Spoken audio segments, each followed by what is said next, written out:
పరిశ్రమల పేరు చెప్పి కోట్లాది రూపాయల విలువైన ప్రభుత్వ భూములను పైసల లెక్కన రియల్ ఎస్టేట్ కంపెనీలకు కట్టబెడుతున్నారు.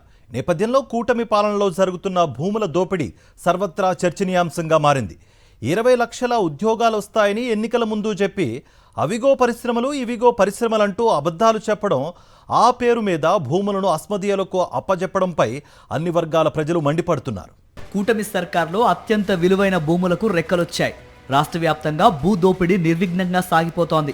సీఎం చంద్రబాబు, మంత్రి లోకేష్, డిప్యూటీ సీఎం పవన్ కళ్యాణ్ తమ ఇష్టానుసారం వ్యవహరిస్తూ ప్రజల ఆస్తులను ప్రైవేటు సంస్థలకు కట్టబెడుతున్నారు. పరిశ్రమలు వస్తున్నాయని చెబుతూ వాటి ముసుగులో రియల్ ఎస్టేట్ సంస్థలకు పప్పు బెల్లల్లా భూములను పంచేస్తున్నారని, ఇది ఎంత మాత్రమూ సమంజసం కాదని వైఎస్ఆర్సీపీ నేతలు విమర్శిస్తున్నారు.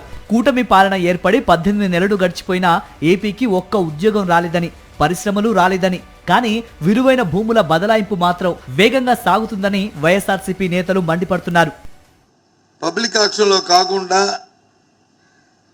1-to-1 కంపెనీతో మాట్లాడుకుని ఎక్కడైనా సరే భూములు ఇవ్వడం అనేది ఉందండి. 99 పైసలకి, 50 లక్షలకి,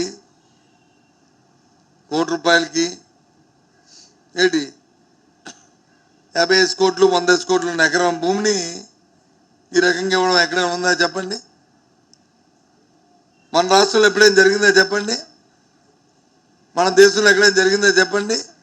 ఈ మధ్య సత్వా అనే ఒక రియల్ ఎస్టేట్ కంపెనీకి విశాఖకు సమీపంలో కూటమి సర్కార్ భూమి కేటాయించింది.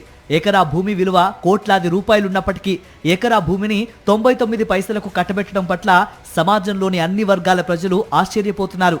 భూముల బదలాయింపు ద్వారా కోట్లాది రూపాయల అవినీతి జరుగుతోందని ఉత్తరాంధ్ర ప్రజలు మండిపడుతున్నారు. ఊరు పేరు లేని కంపెనీలను చూపించి వాటి ఖాతాలో భూదోపిడీ చేయాలని చంద్రబాబు అండ్ కో భావిస్తున్నారనే ఆరోపణలు వినిపిస్తున్నాయి. అమరావతి లాంటి ప్రాంతాల్లో భూములను ఎక్కువ ధరకు అమ్ముకుంటూనే విశాఖ లాంటి విలువైన ప్రాంతంలో భూములను మాత్రం అప్పరంగా కట్టబెడుతున్నారని రాజకీయ విశ్లేషకులు అభిప్రాయపడుతున్నారు. గతంలో తాను అధికారంలో ఉన్న 5 ఏళ్లు విశాఖ నగరాన్ని నిర్లక్ష్యం చేశారు చంద్రబాబు. ఆ తర్వాత ప్రతిపక్ష నేతగా ఉన్న 5 ఏళ్లు విశాఖ అభివృద్ధికి అడుగడుగునా అడ్డంకులు సృష్టించారు.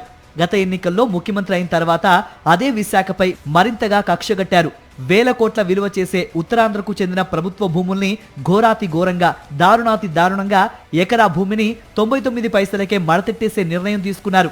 ఐటీ కంపెనీల ముసుగులో రియల్ ఎస్టేట్ కంపెనీలకు దోచిపెడుతున్న వైనం అందరినీ ఆశ్చర్యపరుస్తోంది.